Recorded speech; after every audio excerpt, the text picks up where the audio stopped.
tree grow? Why does the wind blow? When does a flower bloom? How can a rocket shoot to the stars or land up on the moon? It's science and technology, engineering, mathematics. Get smart, keep it simple. Let's learn about STEM. Hello friends! I wanted to make a video showing you the difference between phase changes and a chemical reaction. In our States of Matter video, I mentioned the difference between a phase change where, in our example, water can be in the solid form of ice, in the liquid form of water, and then in the gas form of water vapor. And you can go ice, water, vapor, back to water, back to ice, as many times as you want to. That is a phase change. That is a physical change. A chemical reaction is when the substance itself actually becomes something different. So I have a very yummy way of showing you the difference between phase change and chemical reaction. So two exciting things are happening in this video today. One is I get to showcase my new apron, which keeps me from getting messy when I'm doing these demonstrations. And two is we're going to cook a batch of cookies. These are cake mix cookies. They're my favorite because they're easy and they're delicious. So we are going to take our bag of cake mix, 2 large eggs, and these are eggs from my chickens in the backyard. And their shells are really tough. That's good. They're healthy chickens. So it was 1, 2 large eggs, and a ½ cup of oil. So we're gonna add all that. And then I'm gonna turn my mixer on. Let's lock this. We're going to mix those up.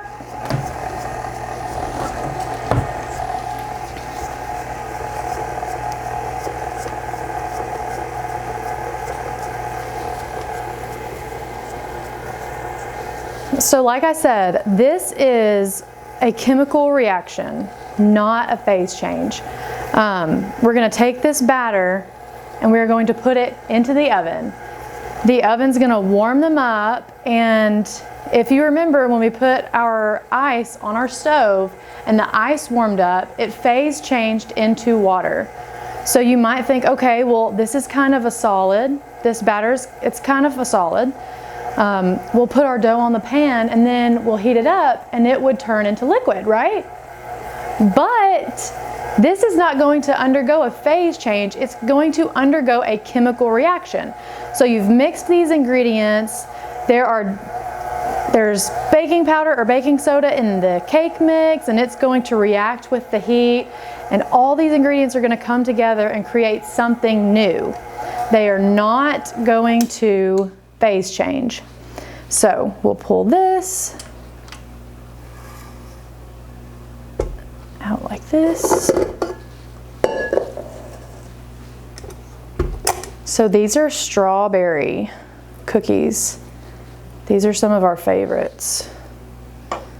They're super easy to make and they are so delicious. It's crazy. So we have got our cookie dough batter. This is one of my favorite little gadgets. We're gonna take some scoops. We're gonna put it on our tray. So going back to our States of Matter video, we had the ice that we put in our pot and we added heat. And what happened? It melted from its solid state into a liquid state. And then we continued to heat it and it even entered a vapor state or a gaseous state. So if you apply that same logic to these cookies, these cookie dough little batter balls, they're solid, right? They have a set volume and a set mass, right? They're not They're not really jiggling around. That's pretty solid. So it stands to reason that we put them in the hot oven and they're gonna do what? Melt and turn into a liquid. But that is not the case here. These are not going to undergo phase change. They are going to undergo a chemical reaction. The heat is not going to just rearrange the structure of the molecules. It's actually going to change the molecules themselves. So I'm going to pop this in the oven and we're going to check back in about 8 to 10 minutes and see if these have melted into a liquid or if they're delicious cookies.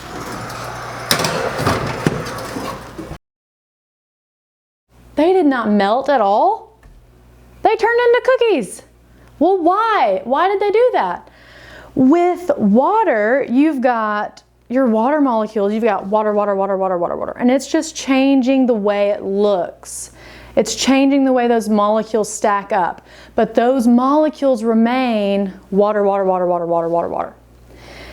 In these cookies, we took batter, we took eggs, and we took oil, and we mixed it all together, and they formed something new. And then when we added heat, they changed a little bit more. The oil mixed with the eggs, and the eggs mixed with the cake mix, and they decided they were gonna mix up and mix around, so you no longer have cake mix, eggs, oil, cake mix, eggs, oil. So you've got cookie, cookie, cookie, cookie, cookie.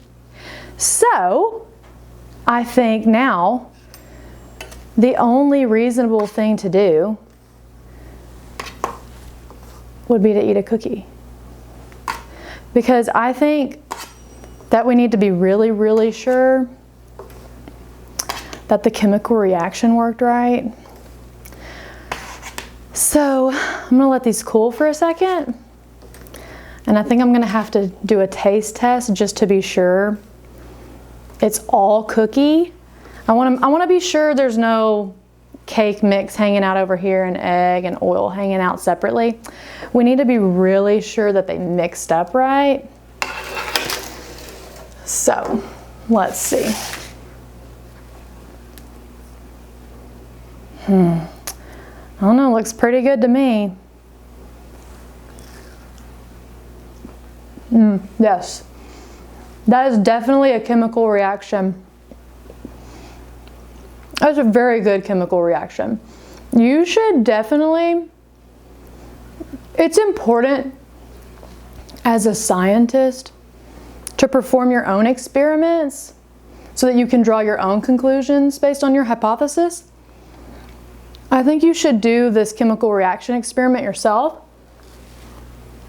and see if it works.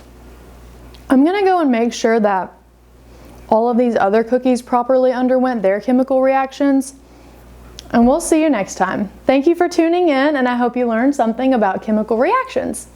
Bye! Thank you so much for watching. Here are some other videos you might like. And make sure you subscribe so you can see when new videos are uploaded and we can keep getting smart, keeping it simple, and learning about STEM.